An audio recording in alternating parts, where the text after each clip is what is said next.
Welcome to love talkies. Preminchukundam Raa episode number 50.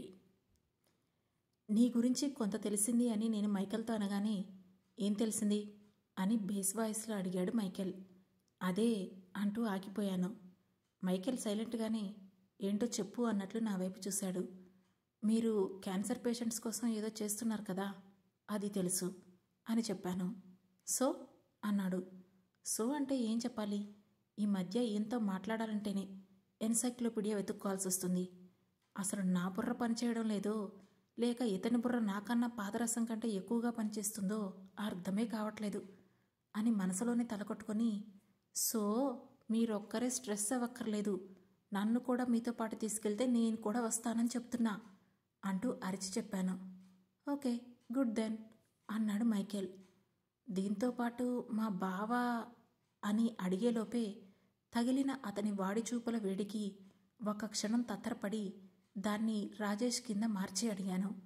అదే రాజేష్ మీ కంట్రోల్లోనే ఉన్నాడట కదా, ఒకసారి చూడాలి.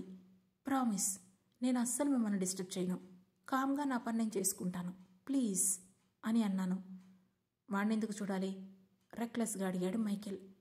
చూడాలని కాదు, చంపేయాలనుంది, కానీ అది నేను కాదు కదా, ఆద్య చెయ్యాలి. దానికి ఇంకా తెలియట్లేదు వీడు ఎంత వెదవో అన్నాను. నీకు తెలిసిందా అని అడిగాడు మైకేల్. హా తెలిసింది, నాకు తెలియదు ఇంకా ఏమైనా ఉందా అని ఆశ్చర్యంగా అడిగాను.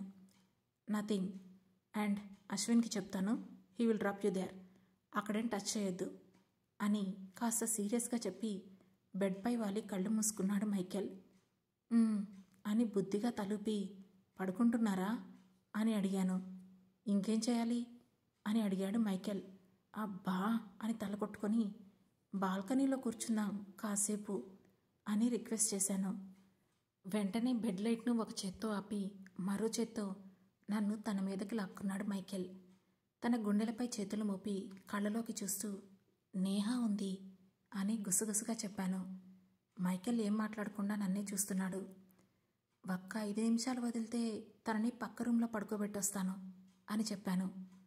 నిద్రపోతుంది కదా, తనని లేపొద్దు, మనమే వెళ్దాం అని లేచాడు మైకేల్. తను లేవగానే నేను చేతులెత్తి నన్ను ఎత్తుకో అన్నట్లు చూశాను. దాంతో నన్ను లిఫ్ట్ చేశాడు మైకేల్. నడుము చుట్టూ చేరిన అతని చేతి స్పర్శకు ఇంకాస్త దగ్గరగా జరిగి అతని మెడ చుట్టూ చేతులు దండగా వేశాను. రూమ్లోకి వెళ్ళగానే నేను అతని చేతుల్లో నుంచి దిగి తన ముందే నుంచొని హైట్ అందకపోయినా సరే కష్టంగా తలను కిందకు లాగి థ్యాంక్ యూ అంటూ మైకేల్ చెంపపై ముద్దు పెట్టాను. ఎందుకు అని అడగడేంటో, మొండి మొరటి ఫెలో అని గుర్రును చూస్తున్నా. కానీ అలా అడిగితే మైకేల్ అతనెందుకు అవుతాడు, సైలెంట్గా నన్నే కొరుక్కు తినేలా చూశాడు. ఎందుకు అని కూడా అడగరా అని అడిగాను. నేను అడగకపోయినా నువ్వే చెప్తావు కదా అన్నాడు మైకేల్. బాగా కనిపెట్టారు అని చిన్నగా నవ్వి, thank you so much Michael, నేను ఈ 4 years మీ మీద ఎంత మండిపోయానో తెలుసా, అసలు మీ ఊసే రాకుండా బతకాలని ఎంత మొండిగా ట్రై చేశానో నాకే తెలుసు. కానీ అసలు విషయం ఎక్కడ మొదలైందనే థాట్ కూడా లేకుండా చాలా దూరం వచ్చేశాను. అమ్మాయిలం కదా, బాగా సెన్సిటివ్గా ఉంటాం, అందులోనూ బిడ్డ విషయంలోకి వస్తే ఇంకా సెన్సిటివ్. మన ఫస్ట్ బేబీ అంటూ నాకు చాలా ప్రీషియస్. ఎందుకంటే ఏమో, నా వల్ల పోయిన మా నాన్నగారు ఆ బిడ్డ రూపంలో నాకు దగ్గరవుతారని ఆశపడ్డానేమో కదా, అందుకే అంత చెత్తగా రియాక్ట్ అయిపోయాను. నా వాళ్ళందరినీ వదిలి మీకోసం వదిలేసేంత ప్రేమ నాకు మీపై ఉంది. కానీ నా బిడ్డను కూడా అంటే ఏమో, ఒక విధంగా అంత ప్రేమ లేదని అనుకోవాలి. కానీ మీరు ఒక్కసారి కూడా నన్ను ప్రేమిస్తున్నానని ఇంతవరకు చెప్పలేదు. కానీ నా కోసం ఎవరినైనా వదిలేసుకునేంత ప్రేమను పెట్టుకున్నారు నా మీద. అది మీ రక్తమైనా సరే. మీ ప్రేమ ముందు నేను ఎప్పుడూ తేలిపుతున్నట్లే అనిపిస్తుంది నాకు. పురాణాల్లో చదువుతూ ఉంటాం కదా, మిన్ను విరిగి మీద పడినా కూడా కదలని మొండిగటమని. అది మీరే అనిపిస్తుంటుంది నాకు. నాలో లోపం ఉందని మీరు నాకు చెప్పుంటే ఆ రోజే మన మధ్య ఇంత గొడవ అయ్యేది కాదు. కానీ నాలో లోపం ఉందని నాకే చెప్పకుండా దాచేంత ప్రేమ మీకుంది కదా, అదే ఆలోచిస్తుంటే నాకు నేనే చాలా చిన్నదాన్ననే ఫీలింగ్ వస్తుంది మీ ముందు. స్టిల్ నౌ నాకు మీరు ఆకాశంలా కనిపిస్తున్నారు. నేనింకా భూమి మీదే ఉన్నాను. మిమ్మల్ని ఎప్పటికీ చేరుకోలేననే అనిపిస్తుంది. ఒకప్పుడు అలానే అనిపించేది. మన మధ్య ఉన్న సామాజిక తారతమ్యాల వల్ల అవన్నీ మీ ప్రేమతో చెరిపేశారు. కానీ ఇప్పుడు ఆ ప్రేమే చాలా తారతమ్యంగా కనిపిస్తోంది. మీరు ఇష్టపడినంత నేను ఎప్పటికీ మిమ్మల్ని అందుకోలేనేమో అనిపిస్తుంది. ఎంత చైల్డిష్గా మాట్లాడానో కదా, ఎంత విసిగించానో కదా. కానీ ఒక్క మాట కూడా అనరేంటి? అంత అపురూపమా నేనంటే? ఆఖరికి మిమ్మల్ని చాలా చెత్త మాటలు కూడా అన్నానే. తలుచుకుంటే నాకే సిగ్గేస్తుంది. నన్ను నమ్మి మీరు మీ భార్యగా చేసుకుంటే ఇలా చీప్గా బిహేవ్ చేశానేంటి అనిపిస్తుంది. I don't know, but you a big sorry. నిజంగా సారీ. ఈసారి ఎప్పుడైనా ఇలాంటి సిచ్యువేషన్ వచ్చినా శ్రీనిధి కంటే ముందు మైకేల్ పీటర్ వైఫ్గానే బిహేవ్ చేస్తాను. ఐ ప్రామిస్ అంటూ ఉద్వేగంగా నా మనసులోని ఫీలింగ్స్ అన్నీ ఒకేసారి బయటపడుతూ చెప్పాను. You are my wife Srinidhi. ఇదంతా మనం మాట్లాడుకోవాల్సిన అవసరం లేదు. అండ్ ఇంకెప్పుడైనా తప్పు నీదైనా సరే నువ్వు నాకు సారీ చెప్పాల్సిన అవసరం లేదు. You don't worry about that అని చిన్నగా తలని మిరాడు మైకేల్. ఆ మాటతో నా ముఖం వెలిగిపోగా థ్యాంక్ యూ అంటూ తన అరచేతిని కలిపి పట్టుకున్న నన్ను చూస్తూ ఇప్పుడేమీ ఎమోషనల్ అయిపోయి లవ్ చూపించేయవు కదా అని వెటకారంగా అడిగాడు. చూపిస్తే చూపిస్తా, మై హస్బెండ్, నా ఇష్టం అని కళ్ళెగరేస్తూ అన్నాను. ఆనందంలో ఎక్కువ ప్రామిసులు చేసేస్తున్నావు శ్రీనిధి అని అంటూనే బెడ్పై సెటిల్ అయ్యాడు మైకేల్. అయితే ఏంటి అని తన మీదకి వెళ్ళి గుర్రును చూస్తూ అడిగాను. సరే అయితే చూపించు అన్నాడు మైకేల్. ఏం చూపించాలి అని ఆశ్చర్యంగా అడిగాను. లవ్ ఏదో చూపించడానికి డిసైడ్ అయ్యావు కదా, అదే చూపించు అన్నాడు మైకేల్. అప్పటికే సిగ్గుదొంతర్లు పెట్టేసింది నన్ను. కళ్ళు దించేసి ఏం మాట్లాడుతున్నారు అన్నాను. నన్ను చూస్తూనే ఇది లవ్ అన్నావు కదా, కానీ కాదు లస్ట్ అనాలేమో అన్నాడు మైకేల్. లవ్ ఎలా చూపించాలో నాకు తెలీదు అంటూ బిక్కమ్మకం వేశాను నేను. ఎలా అయినా చూపించచ్చు, ఎలాగైనా నన్ను హ్యాపీ చేయొచ్చు అని కళ్ళెగరేశాడు మైకేల్. అసలు నేనెప్పుడు మీరెంత హ్యాపీగా ఉండడం చూడలేదు అని మూతి విరిచి చెబుతుంటే నీతో నేనున్నప్పుడు నువ్వు కళ్ళు తెరిచి నన్ను చూస్తే అప్పుడు చూసేదానివి నేను ఎంత హ్యాపీగా ఉన్నానో అని చెప్పాడు మైకేల్. వాట్ అని ఆశ్చర్యంగా చూశాను. నవ్వుతూ కళ్ళార్పాడు మైకేల్.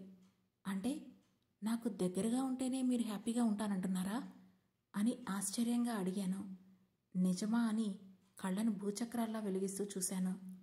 నవ్వి నవ్వనట్లు నవ్వుతున్నాయి తన కళ్ళు. తన చేతులు నా చుట్టూ వేసి సరిగ్గా తన ఒళ్ళో కూర్చోబెట్టుకున్నాడు. అతని కళ్ళలోకే చూస్తూ ఉన్నాను. ఆ కళ్ళలో నాకేం తేడా కనిపించలేదు. అతన్ని అంత దగ్గర నుండి చూస్తున్న కళ్ళు నాకు సన్నగా బెదురుతుంటే బిడియంగా కనురెప్పలు కిందికి వాలిపోయాయి. నా శరీరంపై దారులు వెతుకుతున్న తన వేళ్ల మీద చెయ్యి వేసి అతని భుజం దగ్గర ముఖం దాచేసి సిగ్గుతో ఇంకాస్త ముడుచుకుపోయాను. అరక్షణంలో నన్ను కిందికి చేర్చి మీదికి చేరిన మైకేల్ నన్నేం చేసినా నేను ఆపాలనుకోలేదు. కానీ వాట్ ఈజ్ మైకేల్ పీటర్? ఈ ప్రశ్న నా మనసులో నిరంతరం నిండిపోయింది. తనెవరైనా, తను చేసే పని ఏదైనా సరే తను నన్ను అంతగా ప్రేమించాక వదిలి వెళ్ళడం కరెక్టా అని బేరీజు వేస్తే లేదు, నాకు మైకేల్ మాత్రమే కావాలంటోంది నా మనసు. తనేదైనా చేసుకొని నాకు మైకేల్ ఉన్నాడు, నన్ను చూసుకుంటాడు, ఇది చాలు కదా నాకు అనుకుంటూనే కళ్ళను ఇంకాస్త కిందకి దించేశాను. ఎలా నా అభిష్టం తెలియచేయాలి అనే ఆలోచన రాగానే నా చెంపలకి సహజ సిద్ధమైన సిగ్గు ఒకటి చేరింది. పెళ్ళైన 4 ఏళ్లకు కూడా నువ్వు ఇలా సిగ్గుపడుతూ కూర్చో అని వెటకారంగా అన్నాడు మైకేల్. ఆ మాటతో ఇంకాస్త సిగ్గుపడుతూనే నెమ్మదిగా చేతుల్ని అతని షర్ట్ బటన్స్ మీదకు చేర్చి నన్ను చూసిన అతని కళ్ళలో దాగిన నవ్వు, పెదవుల అంచున విరిసిన చిన్నపాటి దరహాసం ఆ క్షణంలో చూశాను నేను. మీరు నవ్వడం నేనిప్పుడు చూశాను అని అంటూనే తన భుజాలను పట్టుకోవడం దగ్గరే ఆగిపోయిన నా చేతులని వెనక్కి తీస్తుంటే వాటిని మళ్ళీ తన చుట్టూ వేసుకుంటూ ముందుకు వంగి నుదుటిన ముద్దు పెట్టాడు మైకేల్. ఇద్దరి మధ్య ఇష్టం లేకుండానే వచ్చిన దూరాన్ని చెరిపేయాలని ఉంది నాకు కూడా. తన అనాచ్ఛాదిత వీపును తడుముతున్న చేతులు మనసులో కలిగిన ఒక్క ఆలోచనకి ఆగిపోగా మైకేల్ అంటూ కంగారుగా పిలిచాను. మైకేల్ మూమెంట్ ఒక్కసారిగా ఆగిపోయింది. ఇంతలో నా కళ్ళలో నీళ్లు తిరిగిపోతుంటే, ఈసారైనా మనం సేఫ్గా ఉందాం. మళ్ళీ నా చేతులతో నా బిడ్డను చంపుకునే స్టేజ్ వస్తే నేను నిజంగా తీసుకోలేను అని చెప్పాను. You are in your safe period Srinidhi అంటూ నేను మర్చిపోయిన నిజాన్ని గుర్తు చేశాడు మైకేల్. ఆ తర్వాత ఇక అతన్ని ఆపే అవసరం రానేలేదు. తను కూడా ఆగాలనుకోలేదు. దూరాన్ని అందనంత దూరంగా పంపించేసి మేమిద్దరం ఏకాంతంగా గడపాలని కోరుకున్న నా మనసుకి ఊరట కలిగించింది ఆ చల్లటి చంద్రుని నిశీది మౌనం. ఆ ప్రశాంతతను చూస్తే భయం వేస్తుంది. దాన్ని చూసిన ప్రతిసారి ఆ తర్వాత జరిగే అనర్థాలను కూడా చూస్తున్నానని, ఈసారి ఇంకెంత అనర్థం మిగిలి ఉందని అనుకోగానే ఒక క్షణం నా ఒళ్ళు గగురు పొడిచింది. వెంటనే నా చుట్టూ ఉన్న చేతిని బిగించి హ్యావ్ స్లీప్ శ్రీనిధి అన్నాడు మైకేల్. అని తలూపి తన వైపు చూస్తూ, మీరింకా రాజేష్ని ఎందుకు చంపేయలేదు అని అడిగాను. Srinidhi, I'm leaving, take care అంటూ చెంప మీద ముద్దిచ్చి దూరం జరుగుతున్న మైకేల్ని కళ్ళు తెరిచి చూస్తూ, ఎక్కడికి అన్నాను. తన వాచ్ వైపు కనుగుడ్లు తిప్పి రూమ్ నుండి సైలెంట్గా బయటికి వెళ్ళిపోయాడు మైకేల్. నేను వాచ్ వైపు చూశాను. టైం 10 అవుతోంది. జనరల్గా మైకేల్ ఆఫీస్కి వెళ్ళే టైంకి 1 గంట లేట్. ఆ విషయం అర్థమవగానే దిగ్గున లేచి కూర్చున్నాను. అప్పటికే తెల్లవారిపోయింది. ఇంతలో నేహ గుర్తుకు రావడంతో నేహా అనుకుంటూ గబగబా ఫ్రెష్ అయ్యి జడముడి వేసుకుంటూ కిందకి దిగుతుంటే అప్పటికే నీట్గా ఫ్రెష్ అయ్యి కాఫీ టేబుల్ మీద పేపర్ పెట్టి పరీక్షగా గీస్తోంది నేహ. నేహా అన్నాను. హామమ్మా అని కళ్ళు పైకెత్తకుండానే సమాధానం ఇచ్చింది. టిఫిన్ చేశావా అని అడిగాను. హా, తిన్నాను మమ్మీ అని చెప్పింది నేహ. మరి మిల్కు అన్నాను. తాగాను మమ్మీ అని అంది. ఫ్రెష్ అయిపోయావా అని అడిగాను. నువ్వు లేటుగా లేచావు మమ్మీ, నేనెప్పుడు అవన్నీ చేసేశాను అని ముసిముసిగా నవ్వింది నేహ. మా అమ్మాకి ఈ రోజు నుండి బోలెడు వర్క్ ఉంటుంది. నువ్వు కూడా మా అమ్మతో పాటు ఆఫీస్కి వస్తావా అని అడిగాను. ఆఫీస్కా అని బుగ్గన వేలు పెట్టుకొని ఆశ్చర్యంగా అడిగింది నేహ. అని అన్నాను. కాలేజ్ కదా మమ్మా అని అడిగింది నేహ. మా అమ్మ కాలేజీలో వర్క్ చేయడం లేదు, ఆఫీసులో వర్క్ చేస్తుంది. మొన్న వెళ్ళాం కదా, అదే ఆఫీసులో వర్క్ అన్నాను. కానీ అది డాడీ ఆఫీస్ కదా అని అంది నేహ. నేను కూడా అదే ఆఫీసులో వర్క్ చేస్తున్నాను అని అంటూ తన ప్రశ్నలు వింటూనే కాఫీ కలుపుకుంటున్నా. ఓకే, నేను వస్తాను అని హుషారుగా చెప్పి తన యూనికార్న్ బ్యాగ్ తెచ్చుకొని ఆ డ్రాయింగ్ బుక్స్ అందులో పెట్టుకుంటోంది.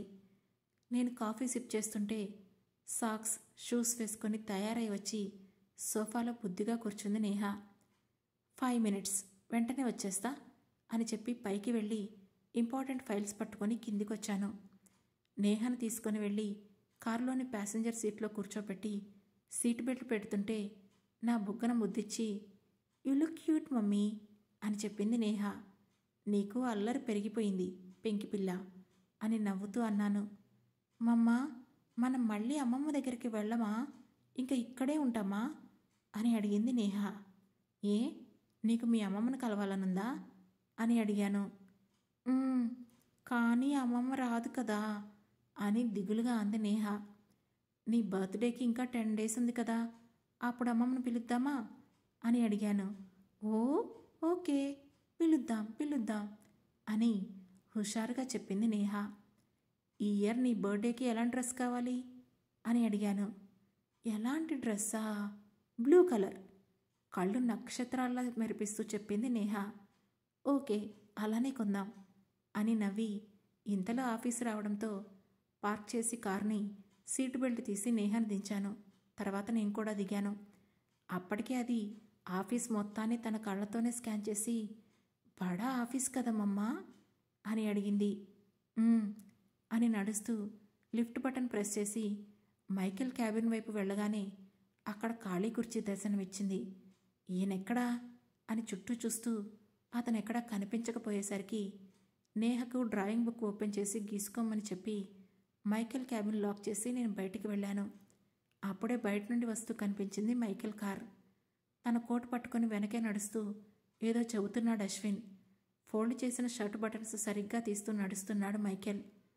ఎదురుగా ఉన్న నన్ను చూసి నా భుజం చుట్టూ చెయ్యేసి, నువ్వేంటి ఆఫీసులో అని అడిగాడు మైకేల్.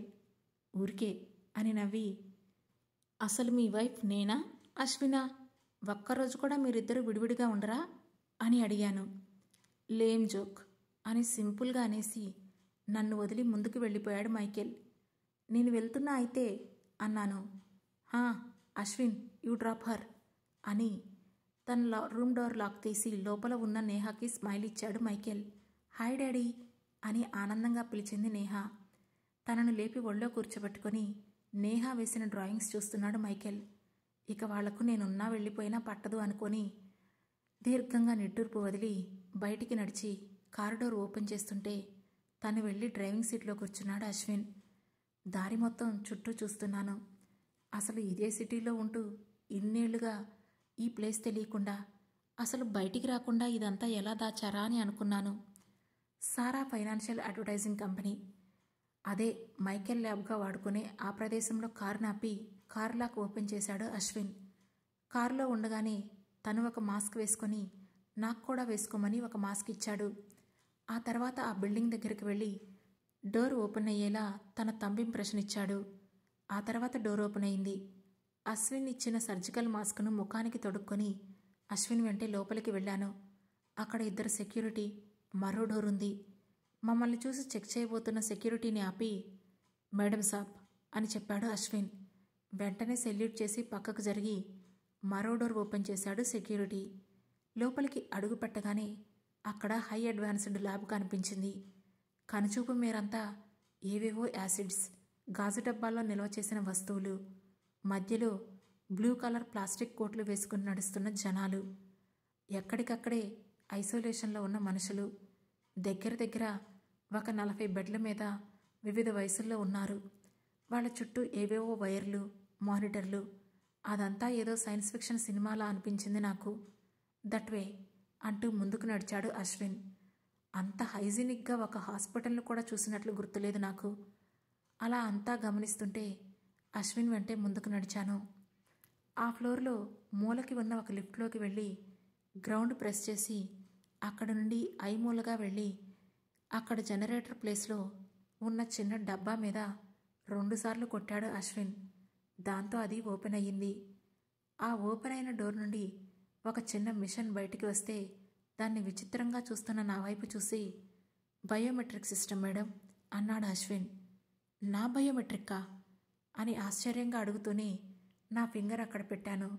అది చుట్టూ తిరిగి డిటెక్టెడ్ అని డోర్స్ ఓపెన్ చేసింది. నేనెప్పుడూ అక్కడికి రాలేదు. మరి అక్కడ నా బయోమెట్రిక్ ఎందుకుందో నాకు అర్థం కాలేదు. అశ్విన్ ముందు నడుస్తుంటే నేను వెనక నడుస్తున్నాను. మేము నడుస్తున్న దగ్గర లైట్స్ ఆన్ అవుతుంటే చుట్టూ చూస్తున్నాను. ఓ చోట ఖాళీ ఇనుపగది మధ్యలో ఒక గ్లాస్ డోర్లా కనిపించింది. అందులో వేలాడదీసి ఉన్నాడు మా బావ, సారీ రాజేష్ శర్మ శరీరం. బతికున్నాడు కాబట్టి శరీరం అనకూడదేమో తెలీదు, కానీ ఆ క్షణం అతన్ని చూస్తుంటే అప్రయత్నంగానే నా శరీరం గగురు పొడిచింది. ఆ తర్వాత ఏం జరుగుతుంది తెలుసుకోవాలంటే వెంటనే మా లవ్ టాకీస్ ఛానల్ను సబ్స్క్రైబ్ చేసుకొని ప్రేమించుకుందాంరా సిరీస్లోని నెక్స్ట్ ఎపిసోడ్ను వినండి. మా ఈ కథ మీకు నచ్చినట్లయితే లైక్ చేసి, షేర్ చేసి, కామెంట్ చేసి, హై పాయింట్స్ కూడా ఇచ్చి మమ్మల్ని సపోర్ట్ చేయండి. Thank you.